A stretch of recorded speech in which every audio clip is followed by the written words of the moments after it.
오늘 성경의 본문 말씀은 요한계시록 5장 말씀입니다.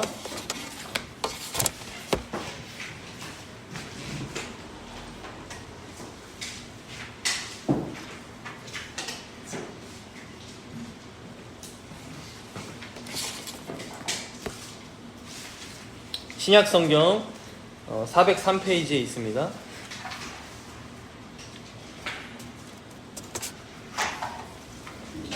요한계시록 5장 1절에서 14절까지 있는데 제가 봉독하도록 하겠습니다. 내가 보매 보좌에 앉으신 이의 오른손에 두루마리가 있으니 안팎으로 썼고 7인으로 봉하였더라. 또 보매 힘있는 천사가 큰 음성으로 외치기를 누가 그 두루마리를 펴며 그 인을 떼기에 합당하냐 하나. 하늘 위에나 땅 위에나 땅 아래에 능히 그 두루마리를 펴거나 보거나 할 자가 없더라. 그 두루마리를 펴거나 보거나 하기에 합당한 자가 보이지 아니하기로 내가 크게 울었더니 장로 중에 한 사람이 내게 말하되 울지 말라. 유대지파의 사자 다윗의 뿌리가 이겼으니 그 두루마리와 그 7인을 떼시리라 하더라.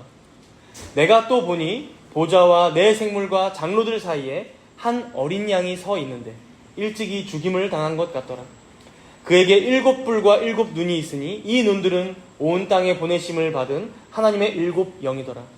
그 어린 양이 나와서 보좌에 앉으신 이의 오른손에서 두루마리를 취하시니라. 그 두루마리를 취하심에 내 생물과 24장로들이 그 어린 양 앞에 엎드려 각각 검은과 향이 가득한 금 대접을 가졌으니 이 향은 성도의 기도들이라. 그들이 새 노래를 불러 이르되 두루마리를 가지시고 그 인봉을 떼기에 합당하시도다. 일찍이 죽임을 당하사 각 족속과 방언과 백성과 나라 가운데에서 사람들을 피로 사서 하나님께 드리시고 그들로 우리 하나님 앞에서 나라와 제사장들을 삼으셨으니 그들이 땅에서 왕노릇 하리로다 하더라. 내가 또 보고 들으매 보좌와 생물들과 장로들을 둘러선 많은 천사의 음성이 있으니 그 수가 만만이요 천천이라. 큰 음성으로 이르되 죽임을 당하신 어린 양은 능력과 부와 지혜와 힘과 존귀와 영광과 찬송을 받으시기에 합당하도다 하더라. 내가 또 들으니 하늘 위에서와 땅 위에와 땅 아래와 바다 위에와 또 그 가운데 모든 피조물들이 이르되 보좌에 앉으신 이와 어린 양에게 찬송과 존귀와 영광과 권능을 세세토록 돌릴지어다 하니 내 생물이 이르되 아멘 하고 장로들은 엎드려 경배하더라. 아멘.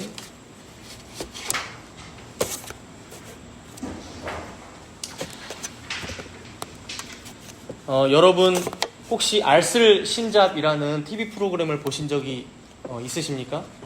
아마 한 번쯤 지나가다가 보신 적도 있으실 수 있고 혹은 들어보기라도 하셨을 것 같아요. 알아두면 쓸모있는 혹은 쓸데없는 여러 가지 잡학다식한 얘기들을 이제 여러 분야의 전문가들이 그 자리에 나와서 함께 얘기하는 프로그램인데요. 문학이나 과학이나 철학이나 역사 다방면에 이제 유명하신 분들이 출연하는 것으로 알고 있습니다. 그 중에서 이제 물리학자 김상욱 교수님이란 분이 나와서 이런 말씀을 하시는 것을 봤어요. 자신은 평생 과학만을 연구해 왔기 때문에 기본적으로 어떤 확인되지 않은 사실이나 혹은 보이지 않는 것들, 근거가 없는 것들은 전혀 신뢰를 하지 않는다. 그러나 그럼에도 불구하고 절대로 과학이 이 종교를 부정할 수 없는 지점들이 있다라고 고백하는 것을 들었습니다. 그분이 그래서 예를 드는 것이 과학자의 입장에서 봤을 때는 사람이나 돼지나 전혀 다를 바가 없다는 거예요. 차이가 없다는 거예요. 똑같이 원자와 분자로 이루어져 있는 동물일 뿐이고 그저 여러 가지 요인들에 의해서 움직이고 그리고 먹고 자고 싸는 그런 동일한 동물이라는 거예요. 그런데 그렇다면 왜 인간은 돼지보다 더 귀할까? 왜 인간은 마음대로 돼지나 혹은 다른 가축들, 다른 동물들도 죽이고 먹고 그렇게 할 수 있을까? 그 권리나 권한을 인간에게 준 것은 누구인가? 바로 이런 것에 대해서 과학은 전혀 대답을 할 수가 없다는 거예요. 저도 이 내용을 보면서 참 많이 공감했는데요. 실제로 그렇죠. 인류 역사를 보면요. 결국 과학자들이나 철학자들도 바로 이런 질문들에 대답을 해보고자 평생을 바쳐서 자신들이 연구를 하고 공부도 하지만 결국 종교 외에는 사실 이런 문제들에 대해, 이런 궁극적인 진리들에 대해 대답을 해주지 않는.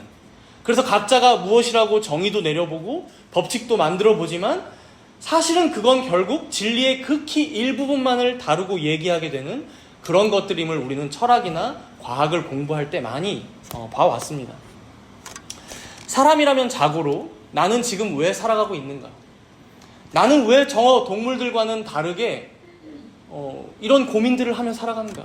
동물들은 별 생각 없이 먹고 자고 본능대로 움직이면서 살다가 그저 나이가 들거나 병이 들면 그냥 죽으면 되는데 사람인 나는 왜 매번 과연 나는 어디서 왔는가? 혹은 어디로 가는가? 이것을 고민하고 과연 그렇다면 내가 지금 숨쉬고 있는 이유는 무엇일까? 내 인생의 의미는 무엇일까? 이런 것들을 왜 고민하는 것이죠. 여러분, 로댕이라는 예술가가 만든 조각 중에 가장 유명한 조각 작품이 뭡니까? 생각하는 사람. 여러분 이거 아시죠? 이렇게 턱 꿰고 있는 조각품. 여러분, 고뇌를 하고 있는 사람의 조각상입니다. 고뇌. 이게 왜 유명해졌을까 생각을 해보면요, 인생들의 딜레마가 있는 거예요. 인생들이 절대로 놓칠 수 없는 깊은 고뇌가 그 조각상에 아주 잘 담겨 있기 때문에 이 로댕의 예술품이 유명해지지 않았나 싶습니다. 여러분, 오늘 본문의 말씀은요, 이렇게 인생들이 절대로 대답할 수 없는 어떤 진리의 영역이 있다는 것을 지금 사도 요한의 환상을 통해서 보여주며 시작합니다. 우리 함께 본문 1절을 한번 읽어볼까요? 본문 1절입니다. 함께 읽겠습니다. 내가 보매 보좌에 앉으신 이의 오른손에 두루마리가 있으니 안팎으로 썼고 7인으로 봉하였더라. 우리가 지난주에 4장에서도 봤었지만 지금 사도 요한은 천상에 올라가서 하늘 보좌를 먼저 보게 되고 그리고 그 보좌에 앉으신 이를 보게 됩니다. 그래서 비록 이 땅에 전혀 소망이 없고 절망만 가득한 것 같아도 만왕의 왕이신 하나님께서는 저 하늘 보좌에 앉으셔서 왕좌에 앉으셔서 온 세상을 통치하시고 자신의 뜻대로 경영하고 계시구나, 이것을 보는 환상임을 우리는 4장에서 봤었죠. 그런데 오늘 5장으로 넘어와서 1절에 보니까 그 보좌에 앉으신 이의 오른손에 무엇이 들려 있습니까? 무엇이 들려 있어요? 두루마리. 그렇죠? 두루마리. 안팎으로 빼곡히 어떤 내용이 적혀 있는 두루마리. 그런데 그 두루마리가 7인으로 완전히 밀봉되어 있다, 봉해져 있다. 누구도 뜯을 수가 없는 상태로 되어 있다는 거예요. 여러분, 두루마리는 지금으로 보자면 책이에요, 책. 마치 이 책이 이렇게 딱 밀봉이 되어 있다라고 볼 수 있죠. 그러면 이 책 안팎으로, 두루마리 안팎으로 적혀 있는 내용이 뭘까? 우리가 이것을 해석해 보면요, 요한계시록 전체 내용에 비춰서 이 내용을 보자면 하나님께서 애초에 계획해 놓으신 온 인류 역사의 비밀들이라고 볼 수 있습니다. 온 인류 역사의 비밀들. 이 두루마리에 적혀 있는데요, 하나님께서 작정하신 이 인류를 향하신 하나님의 경륜이 적혀 있다라고 볼 수 있어요. 근데 아무도 뗄 수가 없는 거예요. 그러니까 이 두루마리의 내용에 보면 이 피조 세계가 왜 시작되었는지, 그리고 어떻게 마칠 것인지, 무슨 목적을 위해서 이 피조 세계는 하나님께서 창조하셨고 존재할 것인지, 그리고 그 이후에 종말이 된 이후에도 왜 존재하게 될 것인지, 그런 비밀들이 다 적혀 있는 내용이라는 거예요. 그러니까 어쩌면 지금까지도 여러분, 모든 인류가 찾아 헤매는, 철학자들이 그토록 찾아 헤맸던, 혹은 과학자들도 찾고자 싶어하는 그 유일한 하나의 원리가 바로, 그 진리가 담긴 두루마리가 바로 이것이다 라고 말씀하는 거예요. 그런데 이 두루마리가 어떻게 되어 있다고요? 7인으로 봉해져 있다는 거예요. 여러분, 이 인이 무엇입니까? 인? 옛날 문서들 보면은 이제 빨간 인에 도장을 쾅 찍죠. 그럼 거기 보면은 이제 어떤 문양이 있어요. 그래서 그 문양을 보니까 이거는 왕의 인이구나, 이거는 뭐 로마 카톨릭의 교황의 인이구나, 혹은 이거는 어떤 뭐 제후의 인이구나, 어떤 귀족의 인이구나, 어떤 그 가문의 문양이 찍혀 있는 거죠. 그래서 이런 인은 누가 이 두루마리의 내용을 썼는지도 알려주는 역할을 합니다. 그래서 아마 7인으로 되어 있다, 이것은 이제 하나님께서 쓰신 내용이구나, 하나님만이 아시는 내용이구나라는 것을 알게 해준 도장의 역할도 하겠지만, 우리가 잘 알다시피 이 두루마리의 끝에 이 인이 붙어 있다는 것은 완전히 밀봉되어 있다는 거예요. 지금으로 보자면 풀이나 테이프의 역할도 함께 했었죠, 인은. 그런데 이걸 7인으로 봉했다. 7은 여러분 완전수죠. 그러니까 절대 그 누구도 열 수 없는, 오직 하나님만이 알고 계시는 온 인류를 향한 하나님의 작정이고 계획이다. 밀봉되어 있다. 이런 의미라고 우리가 볼 수 있는 거예요. 그래서 여러분 2절과 3절에 한번 보세요. 2절과 3절 이어서 힘 있는 천사가 큰 음성으로 외쳐요. 누가 그 두루마리를 펴며 그 인을 떼기에 합당하냐? 하늘 위에나 땅 위에나 땅 아래 다 봤더니 능히 그 두루마리를 펴거나 보거나 할 자가 없다는 거예요. 아무도 없다는 거예요. 이걸 펴거나 읽거나 심지어 만약에 읽는다 해도 이해할 수 있는, 알아먹을 자도 아무도 없다. 오직 하나님만이 아시는 비밀이다라고 지금 선포하고 있는 겁니다. 여러분, 우리 인생들의 고뇌가 바로 이 지점에서 시작합니다. 여러분, 세상에 한번 나가보세요. 인생이 정말 마냥 즐겁기만 한 인생들이 있는가 여러분들 한번 찾아보세요. 돈이 정말 많은 사람 찾아가서 인생이 행복하냐고 물어보십시오. 인기가 많은 연예인들에게 인터뷰를 한번 해보십시오. 그렇게 여러분들이 부러워하는 건물주 찾아가서 한번 얘기해 보십시오. 다 여러분 각자가 괴로운 게 다 있습니다. 각자 앞에 놓여져 있는 문제가 있고, 그래서 여러분 결국 인생들은 고백하기를 이 인생은 괴롭다라고 결론을 내립니다. 여러분 왜 그럴까요? 인생의 근본적인 어떤 물음이 있어요. 그런데 그 물음에 대한 해답이 제시되지 않기 때문에 여러분 인생들은 괴로울 수밖에 없다는 거예요. 나는 왜 지금 살아가나? 나는 왜 존재하고 있는가? 나는 무슨 목적을 위해 살아가나? 돈을 한참 쓰다가도, 권세를 한참 부리다가도 현타가 올 때면 여러분 로댕에 생각하는 사람처럼 곧 고뇌하게 되는 게 인생들이기 때문입니다. 그래서 이제 우리 인생들은 어떻게 됩니까? 4절에 보십시오. 4절. 그 두루마리를 펴거나 보거나 하기에 합당한 자가 보이지 아니하기로 결국 뭘 합니까? 사도 요한. 내가 크게 울었더니. 여러분 가장 최상급의 울었다라는 의미입니다. 울 수밖에 없는 거예요. 인생들. 도저히 인간 쪽에서는 이 인생에 대한 근원적인 이 질문에 대한 해답이 나오질 않아요. 여러분 인류 역사가 바로 이것을 증명하고 있는 거예요. 여러분 모두가 잘 살면 행복해집니까? 잘 먹고 잘 살면? 여러분 유토피아가 정말 우리가 생각하는 유토피아란 이 땅에 이루어질 수 있는 것일까요? 여러분 올더스 헉슬리라는 소설가가 있어요. 이제 1932년에 이 사람이 멋진 신세계라는 소설을 썼습니다. 읽어보신 분도 계실 것 같은데요. 그 내용에 보면 이제 세계관이 그렇습니다. 그 나라를 다스리는 정부가 소마라는 신약을 개발해요. 소마. 그래서 그걸 탁 한 알만 먹으면 해피해져요. 기분이 막 좋아져요. 호르몬이 조절이 되는 거죠. 마치 요즘에 우리가 우울증 약 먹거나 그러듯이. 만약에 사실은 이게 일종의 마약이라고 보이는데 이제 몸에는 해롭지 않은, 그냥 기분만 싹 좋아지는, 해피해지는, 행복해지는 그런 약이었던 것 같아요. 그래서 그 사회를 보자면 사실은 계급이 엄청 나눠져 있습니다. 1급 시민이 있고 2급 시민이 있고 3급, 4급, 5급 쭉쭉쭉 내려가서 뭐 완전히 핫급도 있고 뭐 청소만 하는 사람도 있고 뭐 정말 고되게 뭐 건물만 세우는 사람도 있고 막 다 계급이 엄청 나눠져 있어요. 그런데 그러니까 평등이 아닌 차별이 정확하게 되어져 있는 거예요. 근데 그 각 계급마다 세뇌 교육을 얼마나 시켰는지 다들 각자의 그 계급을 온전하게 받아들여요. 온전히 받아들이고 더해서 좀 힘들어지는 것 같으면 소마를 탁 먹습니다. 그러니까 행복하죠. 항상 누구나 행복한 사회예요. 아무도 정부에 대항하지 않아요. 다 그냥 자기 자리에서 순응하고 쏘마 먹으며 살아갑니다. 그런데 이 소설이 제기하는 것은 그러면 모두가 문제 제기도 안 하고 모두가 행복하게 살아가니까 과연 그러면 이게 유토피아일까? 근원적인 질문을 던지는 거예요. 이게 과연 인간이 살아가는 인생이 맞을까? 사실 나중에는 이렇게 문명국 밖에 살아가는 야만국들 사람들이 있는데 정말 뭐 더럽고 뭐 혹은 이렇게 뭐 깨끗한 이런 기반 시설이 갖춰져 있지 않은 그런 야만국의 사람들이 나중에 보니까 저들이 하는 고민, 저들이 하는 고뇌, 저들이 하는 염려가 더 인간다운 거구나라는 걸 사실은 역설적으로 알려주는 소설이에요. 결국 여러분 세상 사람들도 아는 것이고 그리고 사실 성경도 항상 얘기해오는 것처럼 인생은 괴롭습니다. 여러분. 그래서 우리가 소요리 문답 1문부터 쭉 배운 내용이지만요. 인생에게 어떤 목적이 없다면 그러니까 이 피조 세계가 존재하는 어떤 이유가 없다면, 방향성이 없다면, 그러니까 누구도 만든 적이 없어. 그저 우연히 빅뱅 빵 해서 다 만들어졌어. 그래서 사람이든 동물이든 어떤 원자의 활동으로 혹은 호르몬의 작용으로 그냥 다 움직이기만 하고 있는 거라면 여러분, 이 피조 세계가 얼마나 공허합니까?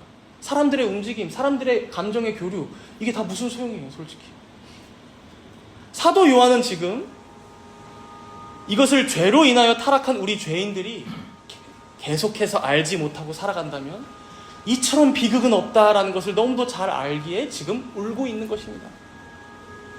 태초에 하나님이 천지를 창조하셨을 뿐만 아니라 창조한 이 세계를 지금도 섭리하고 계시며 유지시켜주고 계시고 다스리사 존재하고 계시는 바로 그 이유와 목적이 있다. 하나님의 계획이 있다. 작정이 있다. 그런데 인생이 그것들을 알지 못한다?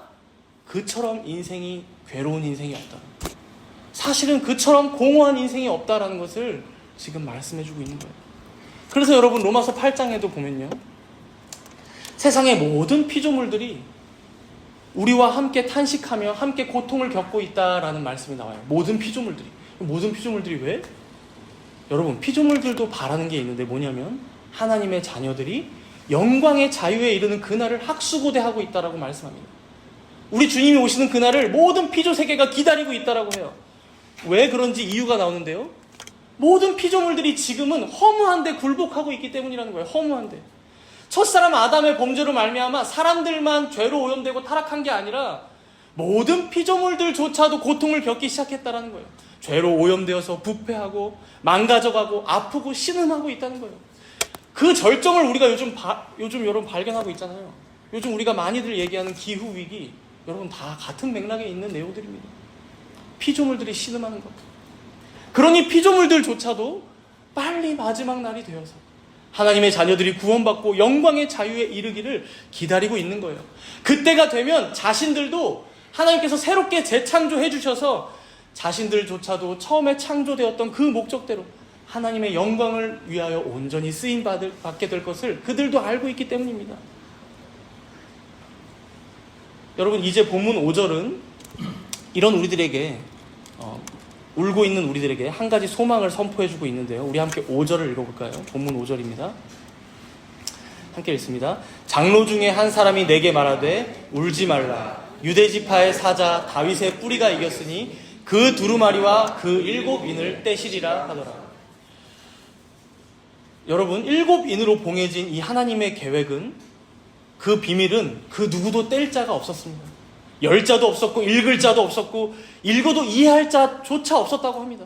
그러나 바로 그때 24장로 중에 한 사람이 사도 요한에게 이렇게 말하는 거예요. 울지 마라. 유대지파의 사자 다윗의 뿌리가 이겼다. 그가 이 두루마리와 이 7인을 떼실 거야. 여러분, 누가 7인을 떼신다고 말씀합니까? 첫 번째로는 유대지파의 사자, 두 번째로는 다윗의 뿌리. 두 가지로 설명을 하고 있죠. 여러분, 이건 각각 구약에서 모티브를 가져와서 지금 사도 요한이 설명하고 있는 내용이에요. 먼저 유대지파의 사자라는 의미는 창세기 49장 9절에 보면요, 야곱이 자기 12아들들을 49장에 보면 축복하는 내용에서 유다에게 특별히 뭐라고 축복하냐면 유다는 사자 새끼로다. 유다는 사자 새끼로다. 규는 여러분 왕들이 들었던 어떤 그 지팡이 같은 거거든요. 규가 유다를 떠나지 아니하며 또 통치자의 지팡이가 그 발 사이에서 떠나지 아니하기를 실로가 오시기까지 이른다라고 말씀하세요. 그러니까 유다 지파의 통치자가 태어날 것이에요. 유다, 너의 핏줄을 통해, 너의 족보를 통해 메시아가 올 거야. 그가 오시면 우리 민족뿐 아니라 모든 죄인들을, 택하신 죄인들을 구원하실 거야 라고 이미 야곱은 축복하고 예언했던 거예요. 그래서 여러분 기다려봤죠? 그랬더니 누가 옵니까? 유다 지파에 정말 누가 왔습니까, 여러분? 다윗이 왔어요. 다윗이. 여러분, 다윗이라는 걸출한 이스라엘의 왕이 태어나요. 그래서 이스라엘 주변국들을 하나씩 둘씩 다 정복합니다. 온 이스라엘 땅에 평화를 가져왔고 부강하게 만들었어요.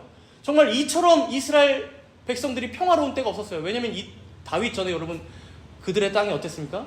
여호수아의 시기와 사사기의 시대를 건너간 때였어요, 여러분. 그렇죠? 그래서 이 다윗이 정말 유대지파의 사자, 메시아가 되실까 했지만, 여러분 우리도 알지만 다윗 그도 그저 한 명의 죄인, 한 명의 왕이었던 사람이었어요. 우리가 시편 찬송도 항상 부르지만 그조차도 기다리고 있던 메시아가 있었습니다, 여러분. 그렇죠? 자신을 구원해 주실 메시아. 그래서 선지자들은 또다시 명확히 알려줬어요. 이사야 11장 1절에 보면요, 이사야 선지자가 다윗, 그 다윗 그 자신이 아니라 바로 그런 이새의 줄기로부터, 이새는 여러분 다윗의 아버지죠. 그 이새의 줄기로부터, 즉 다윗을 뿌리로 한 그 줄기에서 한 싹이 날 거야. 한 가지가 나서 결실할 거야 라고 예언해요. 이사야서 11장 1절에서. 그래서 이걸 여러분 합쳐서 오늘 말씀에 이렇게 설명하고 있는 거예요. 울지 마라. 유대 지파의 사자 다윗의 뿌리가 이겼으니 그 두루마리와 7인을 그가 드디어 떼실 거야.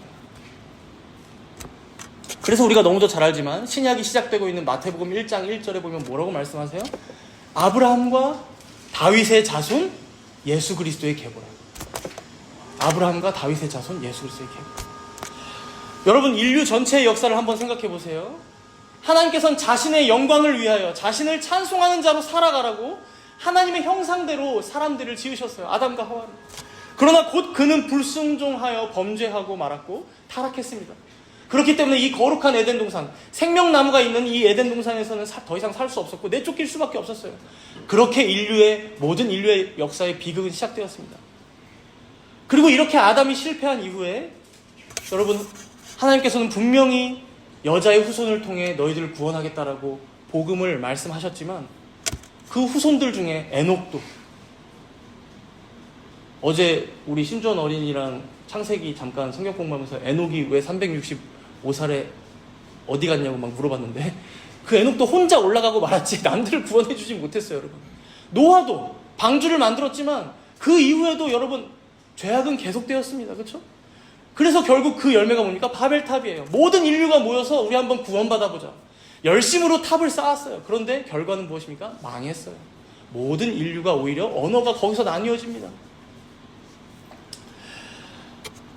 여러분, 우리가 이러한 인류의 역사를 봐도 알지만 인간 쪽에서는 이 타락의 문제를 우는 것밖에 할 수 없다는 거예요.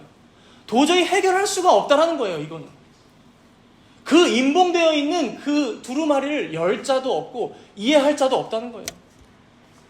그래서 여러분, 그런 절망밖에 없던 인류를 주님께서는 그냥 내버려 두지 않으시고 여러분, 누구를 택하셔서 부르십니까? 창세기 11장과 12장에 보면 아브라함 한 사람을 택하셔서 부르시는 거예요. 자신이 먼저 그를 부르시는 거예요. 아브라함은 한 게 없었어요. 똑같이 우상을 숭배했던 자였어요. 너를 통해 온 민족 가운데 복을 전해줄 거야. 구원을 내가 허락할 거야 라고 말씀하시고 그 약속대로 아까 전에 약속에도 나왔지만 야곱을 통해, 그리고 유다 지파를 통해, 그리고 다윗의 뿌리인 이새의 줄기를 통해 바로 우리를 구원하실 메시아가 이 땅에 오게 하신 거예요. 그러니 여러분, 지금까지 흘러왔던 모든 인류의 역사가 증거하고 있는 것입니다.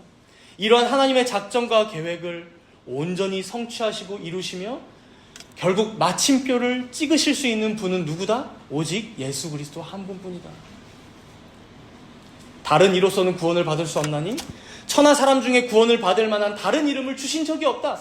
그 누구도 이 7인으로 봉해진 하나님의 두루마리는 열 수도 펼 수도 없다는 거예요. 오직 유대 지파의 사자, 다윗의 뿌리이신 중보자 예수 그리스도만이 이 일을 이루신다는 거예요. 사랑하는 성도 여러분, 안타깝게도 우리가 이 귀한 진리를 아주 자주 놓치고 살아갈 때가 많은 것 같아요. 사도 바울은 예수 그리스도를 아는 이 고상한 지식을 다른 세상의 모든 철학들, 과학들, 문학들, 수준 높은 그런 문화라 할지라도 예수 그리스도를 아는 이 지식과 비교하면, 이 고상한 지식과 비교하면 다 배설물들과 같다라고까지 얘기했어요. 여러분, 바울이 공부하지 않았던 사람이 아닙니다. 똑똑하지 않았던 사람이 아니에요. 그런 걸 몰랐던 사람이 절대 아닙니다. 그러나 그만큼 이 진리, 이 지식을 모르면 사실 인생은 괴로울 수밖에 없어. 공허할 수밖에 없어. 해답을 찾을 수 없을 거야 라고 말하는 것이죠. 그러나 여러분, 정작 그 예수를 알고 있다는 우리들은 이 예수 그리스도를 아는 지식을 어떻게 여깁니까? 어떻게 생각합니까? 아주 하찮게 생각할 때가 많아요. 아주 하찮게. 그거 뭐 우리 다 배운 거잖아. 뭐 어디 교회 가도 새가족 공부할 때 배우고, 소율이 문답에서 또 배우고, 뭐 설교할 때 항상 나오고, 다들 알고 있는 거 아니야? 그거 아는 게 뭐 우리 인생에 그렇게 유익한가? 솔직히 뭐 그게 뭐 돈 주나? 밥을 사줘? 여러분, 오늘 사도 요한이 왜 울었습니까? 중보자이신 예수 그리스도를 모르는 인생들은 평생 그 진리를 찾고 찾아 헤맨다 해도 결국 찾지 못할 뿐더러 결국 멸망을 향해 간다는 거예요. 여러분, 한번 이렇게 생각해 보십시오. 우리 예수님께서 이 하나님의 계획을 성취하지 않으셨다면, 오늘 본문에 우리가 사도 요한이 봤던 환상처럼 그 두루마리를 취하셔서 그 7인을 떼지 않으셨다면, 여러분, 온 인류는 어떻게 되었겠습니까? 온 피조 세계는 어떻게 되었겠습니까? 쉽게 말하자면 그냥 다 불바다 되고 끝나면 돼요. 다 멸망받으면 돼요, 여러분. 그러니까 존재할 이유가 없죠. 뭐하러 태어납니까? 그렇죠? 다 멸망하면 되는데 역사가 왜 진행되며, 여러분, 왜 뭐하러 생물들이 숨을 쉬며 살아갑니까? 아무 의미 없다는 거예요. 그가 떼시지 않았다는 거예요. 그러니 여러분, 우리 예수님께서 유대지파의 사자로 다윗의 뿌리로 이 땅에 오셔서 죽음과 사망의 권세를 깨트리사 영원한 생명으로의 길을 여신 이 놀라운 구원의 복음은 세상에서 가장 귀한 복음이 된다는 거예요. 사람의 목숨보다 그래서 더 귀하다, 사람의 생명보다 더 귀하다라고 예수님조차도 말씀하셨던 거예요. 너희들 목숨 잃는 거, 생명 잃는 거 무서워하지 마. 너희들을 지옥 가는 것 때문에 너 두려워해야 돼 라고 말씀하시죠. 여러분, 우리가 어디서 왔고 어디로 갈 것인지를 너무도 확실하게 보여주는 것이 바로 이 진리의 말씀이기 때문입니다. 우리는 가끔 잊고 살아갑니다. 우리 예수님이 우리의 중보자 되신다는 사실을요. 여러분, 중보자라는 말을 우리가 들으면, 아, 죄인된 우리를 통해 대신 죽어주신 대속자이시지, 대신 십자가에서 죽어주신 우리의 중보자이시지. 물론 이것도 당연히 맞습니다. 그러나 여러분, 중보자라는 개념에는 이 개념만 있는 게 아니에요. 우리가 소요리 문답에서 배웠지만, 여러분, 그리스도의 직분에 몇 가지가 있습니까? 이 그리스도, 기름 부음 받은 자, 구약에 누가 기름 부음을 받았습니까? 여러분, 지금 머릿속에서 다 굴러가는 게 제가 보이는데, 아, 뭐였지? 막 이렇게 세 가지가 뭐였지? 그렇게 자주 물어봤는데, 저 목사가. 그렇죠. 왕, 제사장, 또 제가 얘기하고자 하는 게 지금 마지막 남은 건데, 선지자죠. 선지자. 여러분, 그래서 방금 말한 우리의 주님이 우리의 중보자 되신다라는 말은, 물론 제사장으로서 친히 우리의 제물이 되어주셨다, 대속물이 되어주셨다, 우리 대신 죽어주셨다라는 개념이 당연히 포함되어 있지만, 여기서 그치지 않고 여러분, 선지자로서도 우리에게 이런 복음의 내용들, 이런 진리의 내용들 하나하나를 다 가르치시고 깨닫게 하시는 분이다. 즉, 여러분, 계시의 중보자가 되신다라는 의미가 여기에 포함되어 있는 거예요. 계시의 중보자. 여러분, 쉽게 말하자면 중보자이신 우리 예수님이 계시지 않았다면 우리는 하나님을 알 길이 없다는 거예요. 삼위 하나님의 이름을 깨달을 길이 없다는 거예요. 그의 작정과 계획도 인정조차 하지 못하며 당연히 구원에 대한 지식도 알지 못하기 때문에 그 어떤 노력을 우리가 다 한다고 해도 구원받지 못할 거야 라는 의미가 여기에 포함되어 있는 거예요.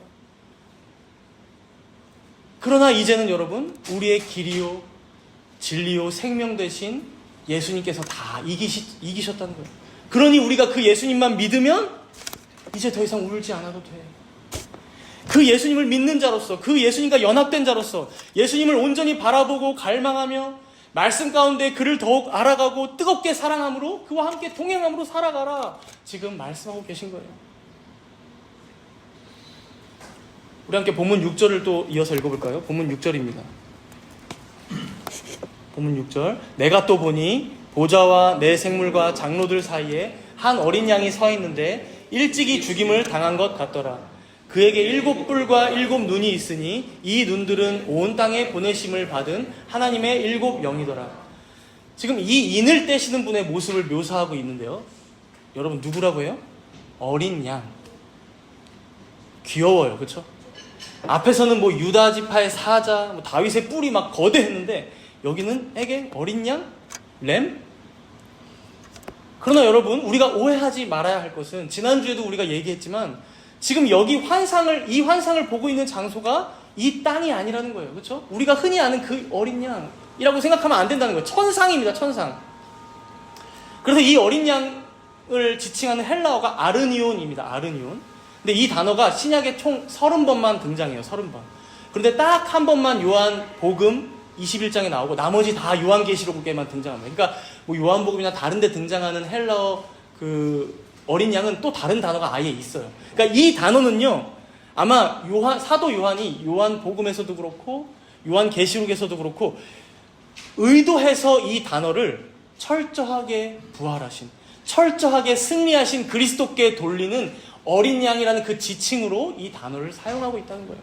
그러니까 연약하고 가냘픈 어린 양? 아니, 승리하신 어린 양, 이기신 어린 양, 죽음과 사망의 권세를 깨뜨리신 어린 양, 사단의 권세를 완전히 짓밟으신 어린 양, 그 어린 양을 지금 얘기하고 있는 거예요. 그래서 그 모습을 보니까 어떻습니까? 먼저 일찍이 죽임을 당한 것으로 보인다고 하죠. 당연히 십자가에서 우리를 위해 죽으셨으니까. 근데 그런 그에게, 죽으셨으나 그런 그에게 7뿔과 7눈이 있다고 합니다. 근데 이 눈들은 온 땅에 보내심을 받은 하나님의 7영이라고 하죠. 여러분, 성경에서 뿔이 나온다. 구약에서도 그렇고 뿔이 나오면 항상 어떤 힘이나 능력을 상징합니다. 그러니까 7뿔, 완전한 이 힘이다. 뭐예요? 무한하시다. 전능하신 분이시다라는 것을 지금 얘기하고 있는 거예요. 그 어린 양이. 더욱이 여러분 7눈을 가졌죠. 7눈을 가진 7영. 여러분, 우리가 계속해서 얘기하지만 눈은 모든 것을 살핍니다. 그러니 더욱이 7눈이니까 놓치는 게 절대 없어요. 7영이 7눈을 가졌다. 이것은 바로 7영이 여러분 성령이라고 제가 얘기했죠. 그리스도의 영이신 성령께서 바로 어린 양이신 이 예수 그리스도와 함께 지금도 역사하고 일하고 계신다. 그렇게 7눈으로 자기 백성들을 살피시며 돌보고 계신다. 돕고 계신다라는 거예요. 여러분, 분명 어린 양이라는 이 말 속에는요, 죄인들인 우리를 위해 죽임당하시고 고난받으시고 희생당하신 그 의미를 함축하고 있기도 하지만 이 의미에서 그치지 않고 다시 부활하시고 다시 승리하신 온 세상의 주가 되신 지금 그리스도의 그 모습을 천상에 있는 어린 양의 모습으로 지금 표현하고 있다는 거예요. 그래서 결국 7절을 한번 보시면요, 제가 읽겠습니다. 7절. 그 어린 양이 나와서 보좌에 앉으신 이의 오른손에서 두루마리를 결국 취하시죠. 두루마리를. 보좌에 앉으신 하나님께로부터 이 두루마리를 딱 취하시면서 여러분, 세상 모든 역사의 주권을 이양받고 계신 거예요. 아, 너가 다스려. 하나님 아버지께서, 성부 하나님께서 이 어린 양이신 자기 아들 그리스도께 모든 세상의 권세를 이양하고 계신 거예요. 그러니 여러분, 남는 것은 이제 무엇입니까? 보좌에 앉으신 이에게 돌렸던 그 경배대로 이제 이 예수님을 향한, 이 아들을 향한 찬송과 경배가 남은 것이죠. 그래서 여러분, 이후 8절에서 오늘 요한계시록 마지막 5장의 마지막 14절까지는요 다 그리스도께 돌려지고 있는 찬송과 경배의 내용이 나오고 있어요. 여러분, 우리 그 중에서 마지막에 나오고 있는 12절과 14절까지 우리 한번 함께 읽도록 하겠습니다. 찬송이 두 가지 찬송이 나오고 있어요. 12절에서 14절입니다. 큰 음성으로 이르되 죽임을 당하신 어린 양은 능력과 부와 지혜와 힘과 존귀와 영광과 찬송을 받으시기에 합당하도다 하더라. 내가 또 들으니 하늘 위에와 땅 위에와 땅 아래와 바다 위에와 또 그 가운데 모든 피조물이 이르되 보좌에 앉으신 이와 어린 양에게 찬송과 존귀와 영광과 권능을 세세토록 돌릴지어다 하니 내 생물이 이르되 아멘 하고 장로들은 엎드려 경배하였다. 여러분, 우리가 지금 잊지 말아야 할 것은 이 광경이요, 세상 끝날에 천상에서 계속해서 있게 될 광경이라는 거예요. 세상 끝날에 천상에서. 그래서 이걸 통해서 우리가 유추해보면 천국은 여러분 어떤 곳입니까? 오직 삼위 하나님의 이름만이 높임받으시고 영광받으시는 곳이다 라는 것이죠. 사랑하는 여러분, 결국 온 인류의 역사가 지금 무엇을 향해 가고 있다는 거예요? 그 비밀이 무엇이었습니까? 오직 하나님만이 찬송받으시고 영광받고 계시는 그 자리로 가고 있다는 거예요. 사람이 영광받는 자리로 역사가 흘러가는 게 아니라, 사람의 역사들은, 인류의 역사는 다 자기가 영광받으려고 흘러오니까 여러분, 이게 거꾸로 가지 않겠습니까? 괴롭지 않겠어요? 혹은 향방 없이 그저 우연히 생겼다가 우연히 마치고, 그러니까 그냥 욜로 이 세상을 즐기다 살아가자, 이게 아니라 우리 하나님의 크고 놀라우신 그 경륜이 성취된 것을 찬양하는 그 자리로, 그리고 이 모든 것을 이루신 그 어린 양이 높임받는 자리로, 그리고 이것을 위해 7눈을 가지사 7영으로 택한 자들을 돌보신 그 성령 하나님을 경배하는 자리로 모든 세상의 역사는, 인류의 역사는 지금도 나아가고 있다, 전진하고 있다, 진행하고 있다는 거예요. 그래서 빌립보서 2장 9절에서 11절에도 보면요, 사도 바울이 이렇게 고백하는데요. 제가 읽을 테니까 잘 들어보십시오. 빌립보서 2장 9절에서 11절. 이러므로 하나님이 그를 지극히 높여 모든 이름 위에 뛰어난 이름을 주사 하늘에 있는 자들과 땅에 있는 자들과 땅 아래에 있는 자들로 모든 무릎을 예수의 이름에 꿇게 하시고 모든 입으로 예수 그리스도를 주라 시인하여 하나님 아버지께 영광을 돌리게 하셨느니라. 이 세상 모든 역사가 결국 예수 그리스도를 주라 시인하는 곳으로 갈 거야. 그렇게 하나님 아버지께 영광을 돌리는 역사로 마칠 거야 라고 말씀해 주는데요. 사실 여러분, 이 말씀을 우리가 너무 영광스러운 말씀이라서 너무 은혜로운 말씀이다 라고 생각할지 모르겠지만, 가만히 이 말씀을 생각하고 있으면요, 한편으로는 아주 영광스러우면서도 한편으로는 사실 섬뜩한 말씀이기도 합니다. 왜 그렇습니까 여러분? 이 말씀 중에 보니까 하늘에 있는 자들과 땅에 있는 자들과 땅 아래에 있는 자들, 그러니까 온 세계에 살아있는 것들이라면 모두가 예외 없이 그 모든 입이 그 앞에 무릎을 꿇고 예수 그리스도를 주라고 시인하게 될 거야 라는 거예요. 가만히 생각해 보면 여러분들 주위에도 사람들이 많으시죠? 그런데 요즘 누가 예수님을 주라고 시인하며 살아갑니까? 누가? 내가 내 인생의 주인이다, 혹은 내 가족이 내 인생의 주인이다, 혹은 내가 쥐고 있는 이 돈이 내 인생의 주인이다, 혹은 내가 살고 있는 이 집이 내 인생의 주인이다, 내가 타는 차가 내 인생의 주인이다. 사실은 그렇게 살아가지 누가 예수님을 주라고 시인합니까? 여러분, 요즘은 가끔 교회 안에도 보면 신앙생활을 한다는 성도들의 모습마저도 정말 이 인생이, 이 삶이 예수님을 주라고 시인하는, 주라 고백하는 성도의 삶일까 헷갈릴 때가 많습니다. 저부터도 그렇고 여러분, 우리의 모습이 그러하지 않습니까? 여러분, 세상은 어떨까요? 더합니다.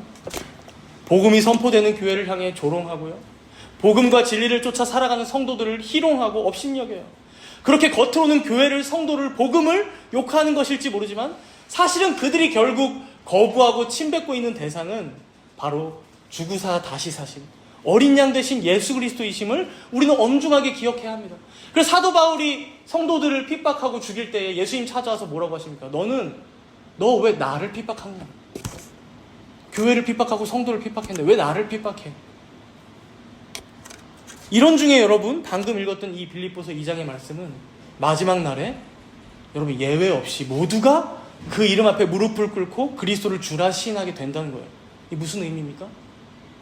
한쪽 우편에서는요, 우편 좌편이라고 우리가 비유해 볼 수 있다면, 그리스도를 믿고 따르던 성도들이 자발적으로 기쁨으로 주님 그리스도를 주라 시인하며 찬송하게 될 것이라는 말입니다.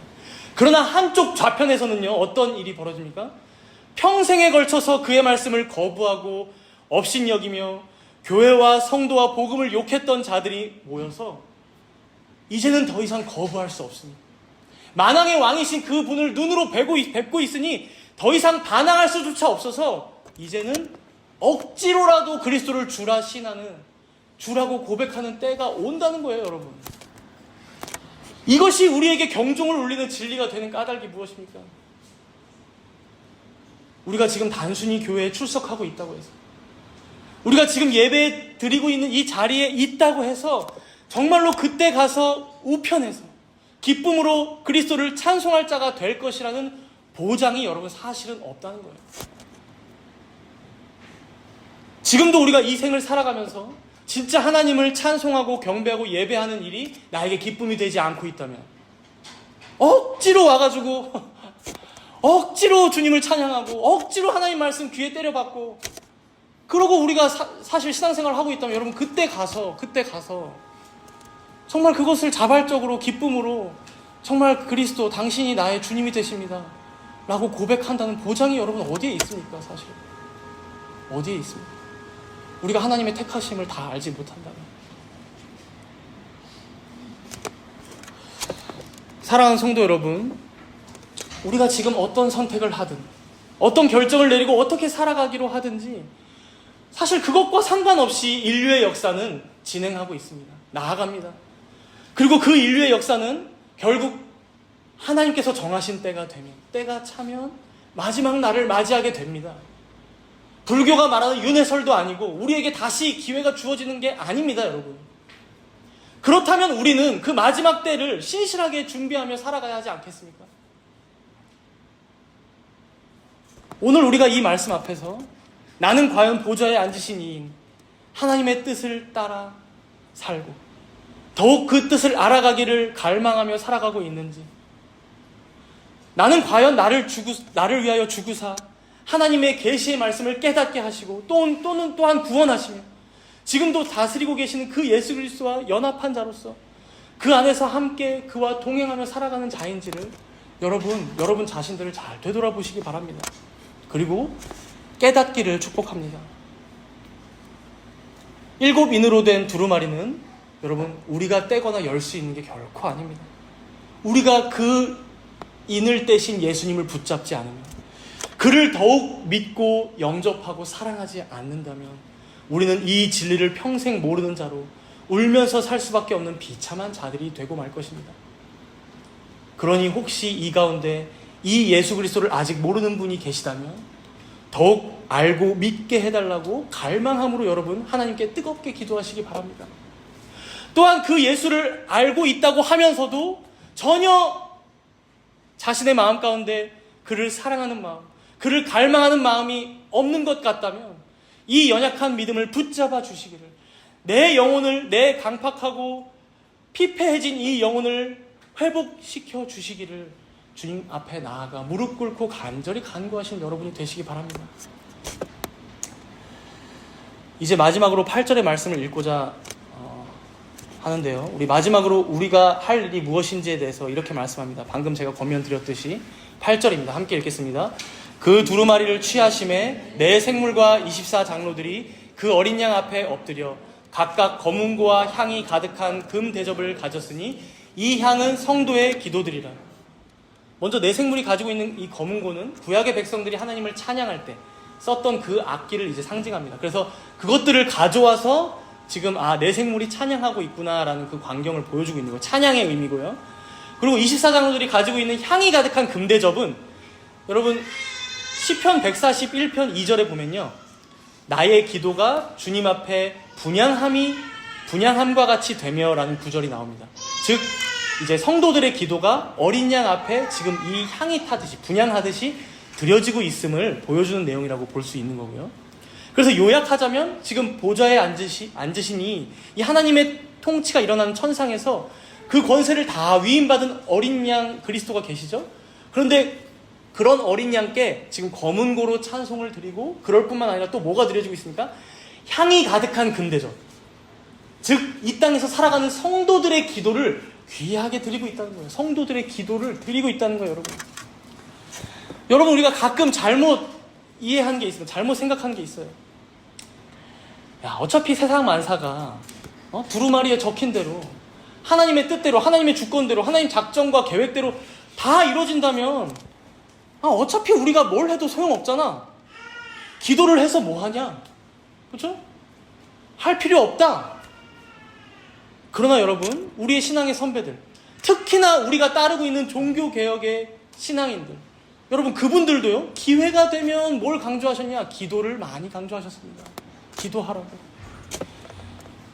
근데 그럼에도 우리는 여전히 헷갈리죠. 도대체 기도가 그럼 무슨 소용이라는 것일까? 우리가 기도한 대로 안 되는 것 같은데? 우리가 기도한 대로? 그러나 여러분 오늘 이 말씀을 보십시오. 여러분 이거는 환상으로 보여졌지만 여러분 진리의 계시의 말씀입니다. 향이 가득한 금 대접이 우리의 대표자들인 그 24장로들을 통하여 어린 양이신 예수 그리스도께 그대로 올려지고 있어요. 우리가 예수 그리스도의 이름으로 기도할 때 이렇게 귀하게 금 대접에 담겨져서 향으로 우리 주님께 바쳐지고 있음을 여러분 우리는 꼭 기억해야 한다는 거예요. 우리의 기도가 하나도 떨어지지 않고 그분께 올려지고 있다는 거예요. 그리고 결국 이 광경의 궁극적인 의미는 무엇일까요, 여러분? 성도의 부르짖는 이 기도가 하나님의 통치와 무관하지 않다는 것입니다. 하나님의 통치와 우리의 기도가 무관하지 않다는 거예요. 분명히 세상 만사는 하나님의 기쁘신 뜻대로 하나님께서 경륜 가운데 인도해 가고 계시지만, 그렇다고 해서 성도의 기도가 전혀 소용이 없냐? 무의미냐? 아니라는 거예요. 오히려 하나님의 백성들인 우리의 기도를 통해서 하나님께서는 이 땅에 자신의 역사를 자신의 뜻대로 펼쳐가고 계신다는 거예요. 여러분, 그래서 우리의 마음에 소원을 두시사 마땅히 기도할 바를 기도하게 하시는 거예요, 주님께서. 그렇죠? 또 때로는 우리의 기도가 그대로 응답되지 않는 것 같은 때에도 주님은 듣고 계시다는 거예요. 응답하고 계신다는 거예요. 마땅히 성도들의 기도가 각자의 역할, 그것에 맞게 쓰임받을 수 있도록 하나님께서는 주관하고 계신다. 역사를 이끌어가고 계신다라는 거예요. 만약에 이렇지 않다면 여러분, 우리의 기도가 무슨 소용이 있겠습니까? 우리가 예배 때마다 함께 부르는 시편 찬송도 보면요, 다 이렇게 시인들이 하나님께 기도했던 내용들이에요. 오늘 시편 찬송도 그랬잖아요. 하나님이 만약에 듣지 않고 계시다면 그냥 난 내 마음대로 할 거야 라고 하신다면 여러분, 그게 다 무슨 소용이 있겠어요? 시편이 왜 기록되어 있겠습니까? 그러나 여러분, 그 시인들의 한숨 섞인 그 신음들마저도 오늘 시편 찬송에도 보니까 막 하나님 원망하고 불평하더라고요. 왜 하나님 나에게 은혜를 베푸시지 않나요? 왜 나에게 인자를 보여주시지 않나요? 그런 내용들마저도 때로는 청원드리고 간구한다는 거예요. 그렇게 우리 주님께서는 자기 백성들의 입술을 통해서 고백하게 하시고 간구하게 하시사 자신의 뜻을 오히려, 자신의 작전과 계획을 오히려 온전하게 성취해가고 계신다라는 거예요. 그러니 사랑하는 여러분, 바울의 권면대로 항상 기도하시기 바랍니다. 항상. 기도하기를 쉬는 죄를 여러분 범하지 마시기 바랍니다. 하나님의 주권을 믿는다면서 여러분들의 게으름을 여러분 합리화시키지 마십시오. 본문 10절에도 보세요. 본문 10절에도 보니까 찬송하는 내용 중에 마지막 내용인데 뭐라고 나옵니까? 그들로 우리 하나님 앞에서 나라와 제사장들을 삼으셨으니 그들이 이 땅에서 왕노릇 하리로다. 왕노릇 하리로다. 우리가 지난주에도 봤지만 하나님께서 우리들을 부르셨을 때는 자신의 앉아있는 이 통치의 보좌에 동참하게 하사 세상을 다스리시는 이 일, 이 왕노릇 할 수 있는 자리까지 앉히신다라고 말씀하셨어요. 그렇죠? 지난주에도 우리 봤죠. 그런데 이게 단순히 여러분 나중에 천국 가서 벌어질 일이 아닙니다. 여러분 이 왕노릇은요, 우리가 예수님 믿고 그와 연합한 그 시점부터, 하나님의 백성이 된 바로 지금부터 왕노릇하기 시작하는 거예요. 그럼 우리는 헷갈리죠. 왕노릇? 내가 인생 살아가면서 왕노릇 한 적이 없는데, 누가 나한테 와서 머리를 조아린 적도 없고, 내가 내 맘대로 좀 인생을 펴본 적도 없는데. 여러분 가만히 생각해보면 우리 주님께서도 그런 대접은 받지 못하셨어요. 오히려 머리 둘 곳이 없이 사셨습니다. 우리 또한 마찬가지예요. 하늘의 보좌에 앉으신 하나님의 통치에 우리가 동참한다, 함께 왕노릇한다 라는 것은요, 단순히 세상의 힘이나 부나 권력을 너가 갖게 될 거야 라는 말이 절대 아닙니다. 그 누구도 알 수 없었던 7인으로 봉인된 그 두루마리의 진리를 알게 된 하나님의 백성들이 이 진리를 알게 되었으니 이제 어떻게 기도하게 됩니까? 뜻이 하늘에서 이루어진 것 같이 땅에서도 이루어지다 라고 기도하게 되는 거예요. 여러분 이게 아주 간단한 기도 같지만 여러분 이런 기도, 이런 진리를 알지 못하는 자들은, 하나님의 주권을 인정하지 못하는 자들은 이런 기도는 절대 하지 못합니다. 여러분 이런 하나님의 통치에 동참하지 못합니다. 입술로 한 숟갈도 여러분 더 얹지 못합니다. 여러분 우리의 창조주요 구속자이신 주님 홀로 영광 받아 주시옵소서. 여러분 당연히 이런 기도도 하지 못합니다. 그러니 여러분 우리가 사실 소홀히 하고 경홀히 여보았던 이 기도가 실제로는 하나님의 다스리심과 그 통치에 동참하는 너무도 영광된 자리임에도 불구하고 우리는 여태까지 외면하며 살고 있었던 거예요. 외면하며 살아온 은혜의 방편이었던 거예요. 여러분 소요리 문답에서도 우리가 배우죠. 하나님의 은혜를 통상적으로 받는 은혜의 방편 3가지가 무엇입니까? 다 3가지인데 말씀, 성례, 기도예요. 소요리 문답 하에 가서 나오기 때문에 상만 공부하시면 아직 모를 수 있어요. 그런데 이러한 기도를 전혀 놓치고 살아간다? 기도? 어쩌면 신앙생활의 반만 하며 살아가고 있진 않은가 우려되는 것이죠. 이렇게 하나님께서는 우리들을요, 자신의 통치에 동참하는 자로, 함께 왕노릇하는 자로, 거룩한 그의 나라요 제사장으로 불렀다라고 본문 10절에 나오는 거예요. 그러니 이제 우리는 어떻게 합니까? 세상은 여전히 그 하나님의 두루마리의 내용을 모르죠. 두루마리의 내용을 이제는 펴서 알려줘도 들으려 하지 않죠. 물론 우리 또한 우리에게 주어진 인생의 미래를 다 아는 것도 아니고 또 하나님의 때도 아는 것은 아닙니다. 그러나 우리가 아는 분명한 내용들까지가 있죠. 세상 만사가 하나님의 뜻대로 운영되고 있는 것, 모든 것이 합력하여 선을 이룰 것, 그래서 하나님의 영광이라는 종착점에 반드시 안착하게 될 것, 바로 우리는 이러한 진리를 아는 자들로, 이 진리를 믿고 따르며 살아가는 자들로 여러분들이 살아가는 각자의 삶의 터전으로 부르심을 받은 거예요. 어떤 이는 가정에서의 육아로, 혹은 가정일들로, 어떤 이들은 일터에서, 또 어떤 이들은 다 결혼하셨으면 남편으로, 아내로, 아빠로, 엄마로, 혹은 학생으로, 여러분들의 각자의 자리로 이 진리를 아는 자로 여러분들 하나님께서 거기에 두셨다는 거예요. 왕같은 제사장들의 직무를 다해라. 그래서 우리는 세상에서 이렇게 칭함을 받죠. 왕같은 제사장의 나라. 그렇게 세상은 왕같은 제사장인 우리를 통해서 진리를 아는 자가 저 제사장들이 어떻게 살아가고 있는지, 어떻게 거룩한 데까지, 성막 안으로 들어가잖아요. 제사장은 어떻게 거룩한 자리로까지 나아가서 살게 되는지를 보는 거예요. 여러분, 세상은. 그래서 자신들과 무엇이 다른지를 비교하게 되는 거예요. 대조되는 거예요. 하나님을 믿고 그리고 예수님을 따르는 자들의 삶이 어떠한지 보는 것이죠. 그리고 그것을 통해 배우는 것이죠. 그리고 진리의 빛을 비침받는 거예요. 그래서 그들 중에 택함받은 자들이 있다면 주님께로 돌아오고, 혹여나 택함받지 못한 자들이라도 태초에 신이 인간을 창조한 목적대로 사는 것이 저런 거구나 하고 조금 흉내내보는 것이죠. 여러분, 그게 일반 은총이에요. 일반 은총. 그러니 여러분, 제사장 나라로서, 왕같은 제사장으로서, 하나님의 백성으로서 여러분들의 삶을 충실히 살아나가시기 바랍니다. 인봉된 책을 열어서 어린 양이신 우리 그리스도께서는 여러분들에게 다 알려주셨습니다. 그러니 그것을 아는 자답게 길이요 진리요 생명이신 그 예수님을 여러분들의 전 인생을 통해, 삶을 통해 드러내며, 그 영광을 드러내며 그에게 경배하며 그 주님만을 위해 살아가시는 여러분 모두가 되시기를 바랍니다. 우리 함께 기도하도록 하겠습니다.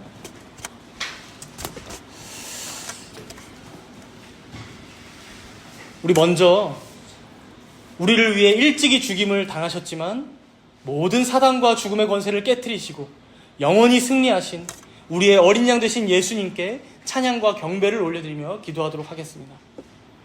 또한 우리가 매일의 삶을 살아가면서도 이렇게 주님을 높이고 찬양하는 매일의 기도가 부족했다면 앞으로 우리의 기도를 귀하게 여기시고 받아주시며, 또한 우리의 신음소리조차도 다 들어주시는 우리 주님 앞에 항상 기도함으로 주님만을 의지할 수 있는 자들이 되게 해달라고, 그리고 우리 안에 기도할 힘을 더 공급해달라고 우리 간구하며 기도하겠습니다.